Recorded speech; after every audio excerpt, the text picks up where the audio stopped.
अब हम बात करेंगे कि सबसे भाग्यशाली नक्षत्र कौन-सा होता है। हम बात करेंगे कि सबसे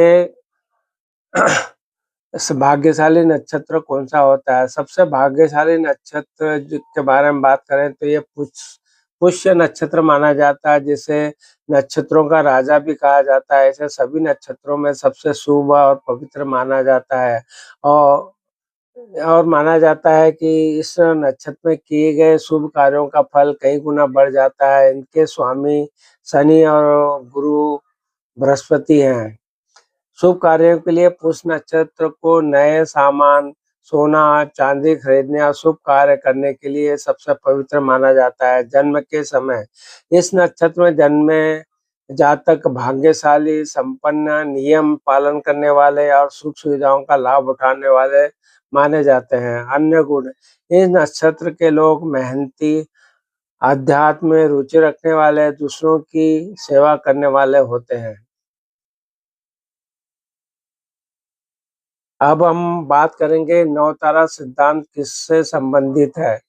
हम बात कर रहे हैं कि नवतारा सिद्धांत किससे संबंधित है। नवतारा सिद्धांत का वैदिक ज्योतिष में नक्षत्रों की स्थिति और उनके प्रभावों के विश्लेषण से है। यह सिद्धांत व्यक्ति के जन्म नक्षत्र जहाँ चंद्रमा का जन्म के समय का स्थान था, उसके आधार पर 27 नक्षत्रों को 9-9 के 3 समूह में विभाजित करते हैं, जिसका उपयोग ग्रहों की दशा, गोचर और अन्य घटनाओं के प्रभावों की भविष्यवाणी करने के लिए किया जाता है। नवतारा सिद्धांत के जो मुख्य पहलू है उसमें जन्म नक्षत्र पर आधारित है।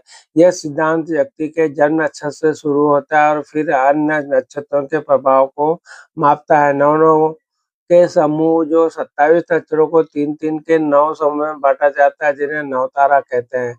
ज्योतिषीय भविष्यवाणी, इसका उपयोग वैदिक ज्योतिष में ग्रहों की दशा, अंतर्दशा और गोचर के प्रभावों की भविष्यवाणी करने के लिए किया जाता है।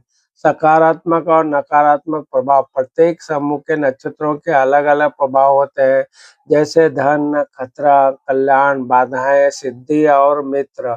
उदाहरण के लिए यदि आप जन्म नक्षत्र से 90, 18वें और 27वें नक्षत्र गोचर करते हैं तो एक समान परिणाम देगा। संबंधित सिद्धांत, यह सिद्धांत नक्षत्रों के प्रभाव को समझने में मदद करता है, जो व्यक्ति के जीवन में धन, स्वास्थ्य और अन्य घटनाओं को प्रभावित करते हैं। यह सिद्धांत दशा और भुक्ति महादशा की ये सटीक व्याख्या